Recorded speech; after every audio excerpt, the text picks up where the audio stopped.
আসসালামু আলাইকুম বন্ধুরা, আশা করছি সবাই ভালো আছেন। তো চলে এলাম অদ্ভুত তোমার মায়া গল্পের 36তম পার্ট নিয়ে। তো বেশি কথা না বলে চলুন গল্পটি শুরু করা যাক। নতুন ভোরের আগমন হয়, শীত বিদায় নেয়নি এখনও। ভোরে শীত শীত থাকলেও বেলা বাড়ার সাথে সাথেই শীত কমে যায়। দুপুরের দিকে একটু গরমও পড়ে, সন্ধ্যার পর আবার শীত বাড়তে থাকে। নাদিয়া ভোরে ঘুম থেকে উঠে ফ্রেশ হয়ে ফজরের নামাজ আদায় করে নেয়। তারপর মেয়ের জন্য খাবার তৈরি করতে যায় কিচেনে। উদয় মসজিদে গেছে নামাজ আদায় করতে। উদিতা ঘুমিয়ে আছে এখনও, একটু পরেই গলা ছেড়ে কান্না শুরু করবে উঠে। মসজিদ থেকে বাড়ি ফিরে আসে উদয়।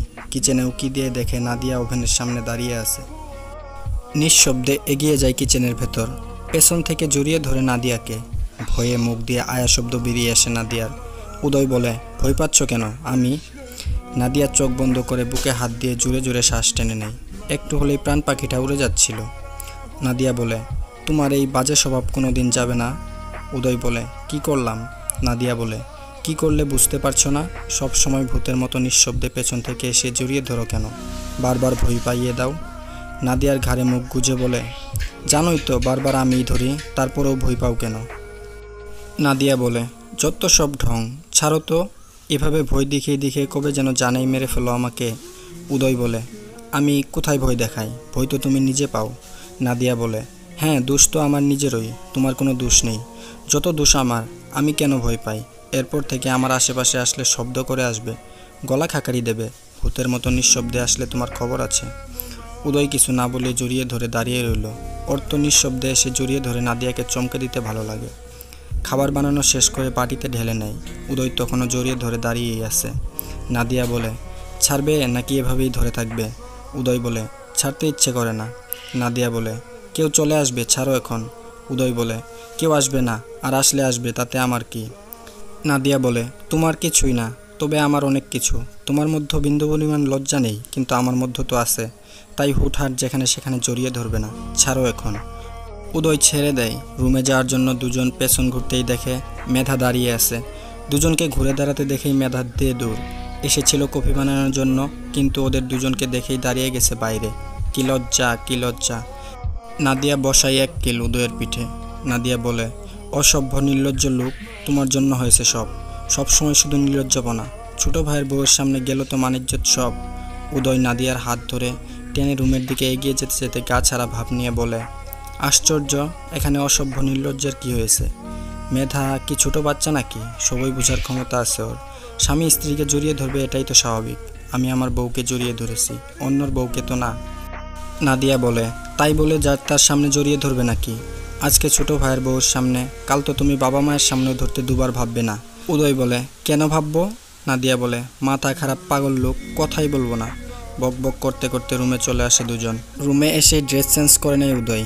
নাদিয়াকে চেপে ধরে জোর করে চুমু খায় ইচ্ছে মতো। তারপর নাদিয়াকে ছেড়ে দিয়ে দ্রুত রুম থেকে বেরিয়ে যায় জগিং আর এক্সারসাইজ করার জন্য। পেছন থেকে নাদিয়া বকাঝকা করে কতক্ষণ। এমন মানুষ আল্লাহর দুনিয়ায় দ্বিতীয়জন আছে কিনা সন্দেহ নাদিয়ার। পাগল বানিয়ে ছেড়ে দেয় কাছে থাকলে। বাপ বেটি জ্বালানোর জন্য সর্বদা প্রস্তুত। গরম খাবার ঢেকে রেখে দেয় সেন্টার টেবিলের উপর। রুম ঝাড়ু দেয়। উদিতার সকল খেলনা গুছিয়ে রাখে। ইউজ করা কাপড় ওয়াশরুমে রেখে আসে। সবকিছু করে বেডে বসতেই উদিতা এ করে কেঁদে ওঠে। চোখ বন্ধ রেখে কেঁদে কেঁদে আম্মু আম্মু করে। নাদিয়া মেয়েকে শোয়া থেকে তুলে কুলে নেয়। মায়ের কুলে উঠে খাওয়ার জন্য মুখ বুকের দিকে নিয়ে যায়। জোর করে অর্ধেকের বেশি খাবার খাওয়ায়। মুখ পরিষ্কার করে কুলে নিয়ে উঠে দাঁড়াতেই রুমে প্রবেশ করে উদয়। ঘেমে নিয়ে একাকার অবস্থা।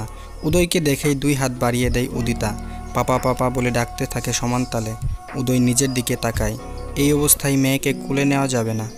উদয় বলে, আমি ফ্রেশ হয়ে আসছি আম্মা, তুমি ততক্ষণ মায়ের কাছে থাকো। উদিতা বলে, না না, কুলে কুলে। হেসে ওঠে উদয়। মেয়েটা হয়েছে বাপ পাগল। দ্রুত টাওয়েল হাতে ওয়াশরুমে প্রবেশ করে। নাদিয়া মেয়েকে নিয়ে নিচে নেমে আসে। সিঁড়ি থেকে নেমেই ধস্তাধস্তি করে কুল থেকে নেমে যায় উদিতা। ছোটো ছোটো পায়ে দৌড়ে যায় সোফার দিকে। মুখ দিয়ে উচ্চারণ করে, দাদু দাদু। নাতনির ডাক শুনে সিঁড়ির দিকে তাকায় উমর চৌধুরী আর উমায়ের চৌধুরী। দুই হাত প্রসারিত করে দৌড়ে গিয়ে দাদুর কোলে চড়ে বসে উদিতা। তিন দাদা নাতনি খুনসুটিতে মেতে ওঠে মুহূর্তেই। নাদিয়া সিঁড়ির কাছ থেকেই ফিরে যায় রুমের দিকে। প্রহর ওয়াশরুম থেকে বেরিয়ে দেখে মেধা ফোনে কথা বলছে। চুপচাপ এগিয়ে যায় মেধার কাছে। মেধা ব্যস্ত ফোনে কথা বলায়। ভাইয়ের 3 বছরের ছেলের সাথে কথা বলছে। প্রহর ওর পাশে এসে দাঁড়িয়েছে। বুঝতেই পারেনি। প্রহর নিজের ঠান্ডা হাত নিজের দুই গালে ছোঁয়ায়। আহ কি ঠান্ডা! শয়তানি হাসি দিয়ে ঠান্ডা দুই হাত বাড়িয়ে মেধার জামার সোয়েটারের ভেতর গালিয়ে দেয়। বরফ ঠান্ডা ছোঁয়া পেতেই লাফিয়ে চিৎকার করে উঠে দাঁড়ায় মেধা। হাত থেকে ফোন নিচে পড়ে যায়। দ্রুত জামার ভেতর থেকে প্রহরের হাত বের করে দেয়। প্রহরের মুখের দিকে তাকিয়ে দেখে মিটিমিটি হাসছে। বুকে হাত দিয়ে জোরে জোরে শ্বাস টেনে নেয়। কি ভয়টাই না পেয়েছে আল্লাহ! দুই ভাইয়ের স্বভাব একই রকম। দুজনের বউকে হঠাৎ হঠাৎ সেই চমকে দেয়, সাথে ভীষণ ভয়ও দেখায়। নিচ থেকে ফোনটা কুড়িয়ে কল ব্যাক করবে বলে লাইন বিচ্ছিন্ন করে দেয়। তাকায় প্রহরের মুখের দিকে। মেধা বলে, মারতে চাও নাকি আমাকে? প্রহর মেধাকে ঘুরিয়ে পেছন থেকে জড়িয়ে ধরে ঘাড়ে থুতনি ঠেকিয়ে বলে, মারতে কেন চাইবো? 10টা না 5টা না, একটা মাত্র বউ আমার। বউ মেরে এতিম হব নাকি? নাক মুখ কুচকে নেয় মেধা। মেধা বলে, বউ মরলে কেউ এতিম হয়? প্রহর বলে, হয় না। মেধা বলে, না। প্রহর বলে, কিন্তু আমি হব। মেধা বলে, এভাবে ভয় দেখাও কেন তাহলে? প্রহর বলে, এটাকে ভয় দেখানো বলে? মেধা বলে, তাহলে? প্রহর বলে, রোমান্স বলে। তুমি খুবই আনরোমান্টিক একটা মেয়ে, রোমান্সও বুঝো না। মেধা বলে, কোন পাগল এটাকে রোমান্স বলে? তারপর প্রহর বলে, তোমার জামাই পাগল? হেসে ওঠে মেধা। প্রহরের হাতের উপর নিজের হাত রাখে। প্রহরের গায়ের রঙের তুলনায় মেধার গায়ের রং অনেক চাপা। দুজনের হাত একসাথে করলে মেধার হাত কালোই মনে হয়। শক্ত করে চেপে ধরে প্রহরের দুই হাত। তারপর মেধা বলে, কোনোদিন ছেড়ে দেবে না তো? আমি কিন্তু তোমাকে ছাড়া বাঁচব না প্রহর। প্রহর মেধাকে ছেড়ে সামনের দিকে ফেরায়। দুই গালে হাত রেখে বলে, কি হয়েছে? হঠাৎ এসব কথা বলছো কেন? তারপর মেধা বলে, মাঝে মাঝে ভয় হয় ভীষণ। তোমার আমার মধ্যে বিশাল ফারাক। যদি তুমি কোনোদিন আমাকে ভুলে যাও, ছেড়ে দাও, ভীষণ ভয় হয়। প্রহর বলে, কী সব পাগলের মতন উল্টাপাল্টা কথা বলছো? মেধা বলে, ঠিকই বলছি আমি। সবাই সৌন্দর্যের পূজারী, সৌন্দর্য সকলের নজর কাড়ে, কিন্তু আমি তো সুন্দরী নই। আমার মধ্যে সৌন্দর্য বলতে কিছু নেই। তোমার সাথে বিয়ের আগে কত শত পাত্রপক্ষ দেখেছে আমাকে, সবাই রিজেক্ট করেছে আমার গায়ের রং দেখে। সকলের এক কথা, তাদের মতো সুদর্শন ছেলের পাশে আমাকে মানাবে না। কিন্তু জানি না তুমি আমার মধ্যে কী দেখেছিলে। নিজে এত সুদর্শন যুবক হওয়া সত্ত্বেও আমার মতো কালো শ্যামবর্ণের মেয়েকে পছন্দ করলে, আবার বিয়েও করলে। কোনোদিন যদি আমার প্রতি তোমার মন পরিবর্তন হয়ে যায়, তখন আমি নিজেকে সামলাতে পারবো না। ভীষণ ভয় হয় আমার। প্রহর জড়িয়ে ধরে মেধাকে শক্ত করে মাথায় হাত বুলিয়ে বলে, কে বলেছে তুমি সুন্দরী না? তুমি অনেক বেশিই সুন্দরী। হাজারো ফর্সা মেয়ে তোমার ধারে কাছেও নেই। তোমার ডাগর ডাগর টানা চোখ, বাঁশির মতো সরু নাক, পাতলা চিকন ওষ্ঠদ্বয়, মায়াবী মুখশ্রী, সৌন্দর্যের জন্য এর চেয়ে বেশি কী চাই? আমি তোমার প্রেমে পড়িনি, আমি তোমার মায়াই পড়েছি, তোমাকে ভালোবেসেছি। গায়ের রং যদি ম্যাটার করতো তাহলে বিয়ে করতাম নাকি? আর না তোমার বাড়িতে প্রস্তাব পাঠাতাম। এজন্যই তুমি মাঝে মাঝে মুড অফ করে বসে থাকো। এসব ভেবে কখনোই মন খারাপ করবে না তুমি। তুমি আমাকে নাই ভালোবাসতে পারো, কিন্তু আমি তো বাসি। তোমার মন খারাপ দেখলে আমার ভালো লাগে নাকি? আমারও তো খারাপ লাগে।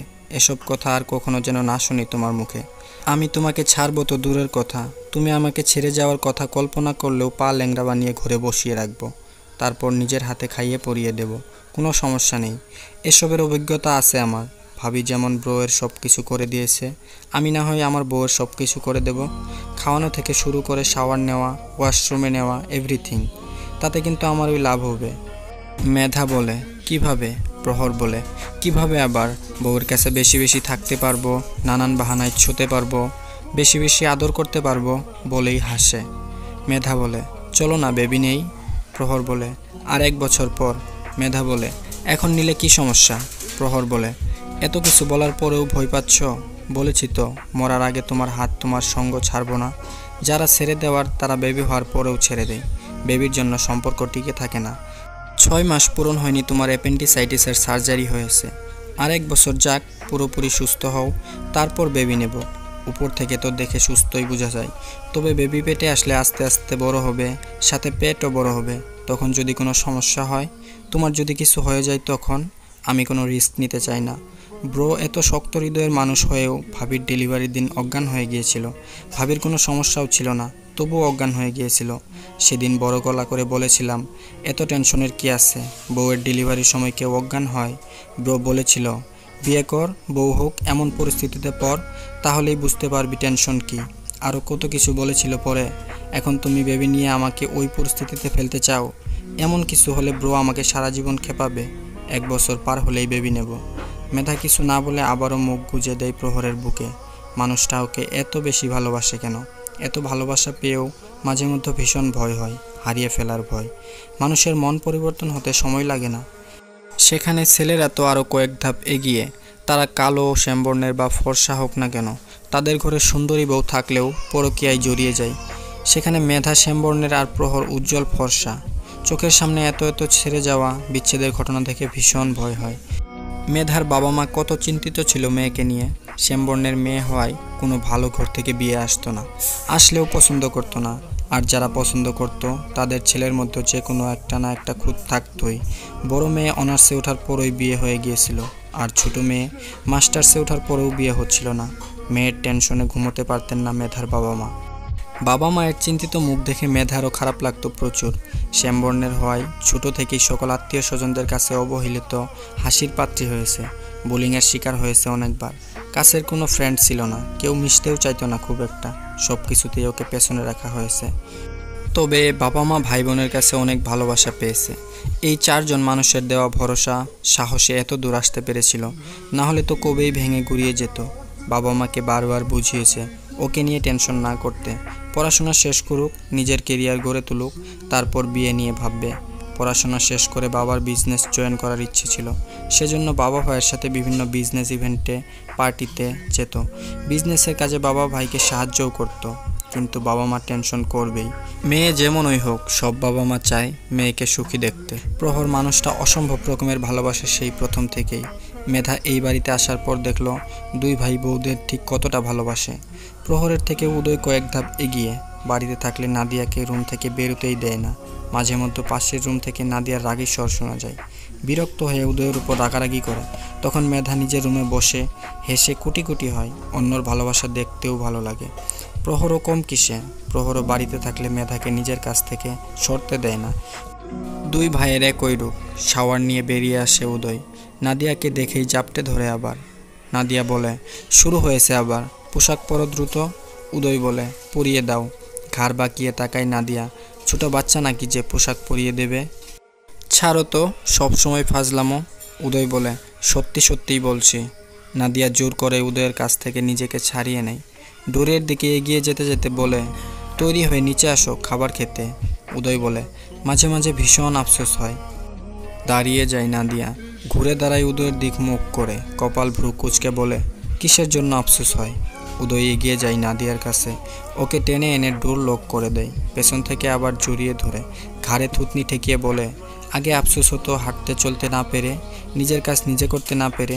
প্রতিটা মুহূর্তে আল্লাহকে বলতাম, আল্লাহ আমাকে দ্রুত সুস্থ করে দাও, নিজের পায়ে দাঁড়ানোর শক্তি দাও। তারপর আল্লাহ তাআলা আমার সেই কথা শুনলো, আমাকে সুস্থ করে দিল, হাঁটতে চলতে পারার শক্তি দিল। কিন্তু এখন ভীষণ আফসোস হয় এই হাঁটতে চলতে পারার কারণেই।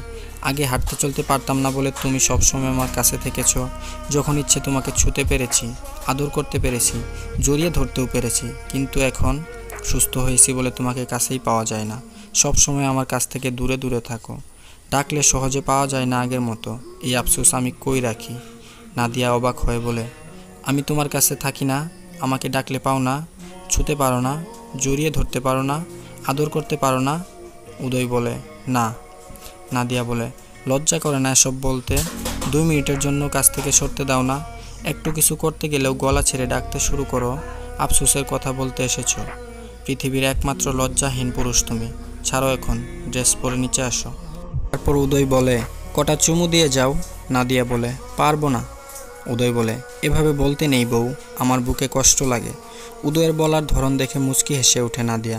উদয়ের দিকে ঘুরে দাঁড়িয়ে উদয়ের গলা জড়িয়ে ধরে, পায়ের আঙ্গুলে ভর করে উঁচু হয়। উদয়ের গালে, কপালে, ঠোঁটে চুমু খায়। উদয় নিজেও আলতোভাবে কয়েকটা চুমু খায়। একে অপরকে গভীরভাবে আলিঙ্গন করে ছেড়ে দেয়। খাবার খাওয়া শেষে উদয়, নাদিয়া, প্রহর, মেধা আর রুষা সোফায় বসে। বাকিরা নিজেদের রুমে চলে যায়। আজ ছুটির দিন, তাই কারো কোনো তাড়া নেই। উষা শ্বশুর বাড়িতে রয়েছে। 5 মাসের প্রেগনেন্ট উষা। অনেক চিকিৎসার অপেক্ষার পর আল্লাহ তাআলা মুখ তুলে তাকিয়েছেন। উষার শ্বশুর বাড়ির সবাই ভীষণ খুশি। উষা প্রেগনেন্ট জানার পর থেকে চৌধুরী বাড়িতে আসতেই দিতে চায় না কেউ। সাদ্দাম তো আরও। বন্ধুকে দেখে দেখে বন্ধুর মতোই হয়ে গেছে। সাদ্দাম বাবা মায়ের একমাত্র সন্তান। ছেলের প্রথম সন্তান হবে, তাই তারাও উষাকে নিজেদের কাছেই বেশি রাখে। উষা নিজেও এখন শ্বশুর বাড়িতেই বেশি থাকে। বাবার বাড়িতে আসলে খুব বেশি থাকা হয় না। 2-3 দিন থেকেই চলে যেতে হয়। সাদ্দাম বউ বাচ্চাকে ছেড়ে থাকতেই চায় না। বাচ্চার জন্য যেমন পাগল হয়েছিল, এখন ঠিক ততটাই খুশি হয়েছে। উদিতা, রুষা আর মেধার মাঝখানে বসে বসে খেলছে। একবার খেলনা ছুঁড়ে ফেলে দেয়, রুষা কুড়িয়ে এনে দেয়, আবার ছুঁড়ে ফেলে, আবার কুড়িয়ে আনে। দুজনের মধ্যে এটাই চলছে সোফায় বসার পর থেকে। প্রহর ঘাড় ঘুরিয়ে ভাতিজির দিকে তাকায়, মুখ ভরে ডেকে ওঠে, আম্মা। সাথে সাথেই প্রহরের দিকে তাকায় উদিতা। প্রহর বলে, আম্মা একা একা খেলতে ভালো লাগে না? দুদিকে মাথা নাড়ায় উদিতা, লাগে না। প্রহর বলে, একটা ভাইয়া চাই? উদিতা বলে, ভাইয়া ভাইয়া। তারপর প্রহর বলে, হ্যাঁ ভাইয়া লাগবে? উদিতা বলে, সবাই হেসে ওঠে একসাথে। পাকনা বুড়ি একটা, আধো আধো বলিতে কি সুন্দর করে কথা বলে, শুনতে ইচ্ছে করে শুধু। প্রহর বড় ভাইয়ের দিকে তাকায়। উদয় বলে, এভাবে তাকাচ্ছিস কেন? তারপর প্রহর বলে, একটা আব্বা এনে দাও। ভ্রু কুচকায় উদয়। উদয় বলে, কি বললি? প্রহর বলে, বলছি একটা আব্বা এনে দাও। আম্মা আর কতকাল একা একা থাকবে, ওর একটা ভাই এনে দাও এবার। পাশ থেকে নাদিয়া বলে, আরও? প্রথমবারেই অজ্ঞান হয়ে গিয়েছিল, দ্বিতীয়বারে স্ট্রোকও করতে পারে, আর দরকার নেই। নাদিয়ার কথা শুনে খিলখিলিয়ে হেসে ওঠে মেধা আর রুষা। উদয় নাদিয়ার দিকে তাকিয়ে বলে, বউ তো আর তোমার না, তুমি পরিস্থিতি আর টেনশন বুঝবে কিভাবে? প্রহর বলে, সিরিয়াসলি ব্রো, ভাবির বউ হবে? উদয় বলে, ভাবির বউ নেই বলেই তো টেনশন নেই, বউ থাকলে না টেনশন থাকবে? উদয়ের কথা শেষ হতেই সবাই হেসে ওঠে। ছোট্ট উদিতা হা করে সকলের মুখের দিকে তাকাচ্ছে। কেন হাসছে সবাই বুঝতে পারছে না। উদয় বলে, কিন্তু প্রহর, এবার তুই বুঝবি টেনশন কাকে বলে, শুধু সময়ের অপেক্ষা। প্রহর বলে, জীবনেও না ব্রো, তোমার মতো অবস্থা আমার কোনো কালেই হবে না, আমি অত ভয় পাই না। উদয় বলে, দেখা যাবে ভয় পাও নাকি না পাও। মেধার ডেলিভারির সময় তোর পেছনে ক্যামেরা নিয়ে রেডি থাকবো আমি। কি কি করিস, কাঁদিস না হাসিস, অজ্ঞান হস নাকি সজ্ঞানে থাকিস, সব ভিডিও করব আমি। প্রহর বলে, সত্যি? উদয় বলে, উদয় চৌধুরী কোনোদিন মিথ্যে কথা বলেছে? প্রহর বলে, না। উদয় বলে, তাহলে সত্যিই বলেছি আমি। প্রহর বলে, তাই বলে ক্যামেরা নিয়ে রেডি থাকবে আমার পেছনে? উদয় বলে, অফকোর্স থাকবো। এই এক কথা নিয়ে কম তো কথা শোনাওনি আমাকে। আমি কি তোমাকে ছেড়ে দেবো ভেবেছো চান্দু? কোনো কালেও না। তারপর নাদিয়া বলে, কি শুরু করেছো দুই ভাই মিলে? আপুকে তো আগে প্রেগনেন্ট হতে দাও, ডেলিভারি, অজ্ঞান, কোথায় চলে গেছে? যত সব পাগলের কারবার। তারপর প্রহর বলে, পাগল আমি না ভাবি, পাগল আপনার জামাই। নাদিয়া বলে, দুই ভাই পুরো বদ্ধ পাগল। দুই ভাই চোখ ছোটো করে তাকায় নাদিয়ার দিকে, তারপর আবার মুখভঙ্গি স্বাভাবিক করে। ভুল কিছু তো বলেনি, দুই ভাই আসলেই পাগল। দুজনেই একসাথে সোফায় গা এলিয়ে দেয়। আসরের পর বাড়ি ফেরে উদয়। দুপুরের পর বের হয়েছিল, কোথায় গিয়েছে বলে যায়নি। নিজের রুমে ফিরে আসতেই দেখে নাদিয়া উদিতাকে ওয়েল ম্যাসাজ করে দিচ্ছে। সুরসুরি দিতেই খিলখিলিয়ে হেসে উঠছে একটু পর পর। তারপর উদয় উদিতার দিকে মুখ করে বলে, আম্মা। নাদিয়া দূরের দিকে তাকায়। উদিতাও ঘাড় উল্টে তাকায়। বাবাকে দেখেই শোয়া থেকে উঠে বসার চেষ্টা করে। নাদিয়া তুলে বসিয়ে নতুন ড্রেস পরিয়ে ছেড়ে দেয়। হামাগুড়ি দিয়ে উদয়ের দিকে এগিয়ে যায়। উদয় দৌড়ে এসে বেডের কাছে দাঁড়ায়, হাত বাড়িয়ে কোলে তুলে নেয় মেয়েকে। তো আজকের পর্বটি এখানেই শেষ করলাম। আশা করছি সবাই আমাদের চ্যানেলটিকে সাবস্ক্রাইব করে ভিডিওতে একটা লাইক দিয়ে দিবেন। ধন্যবাদ সবাইকে।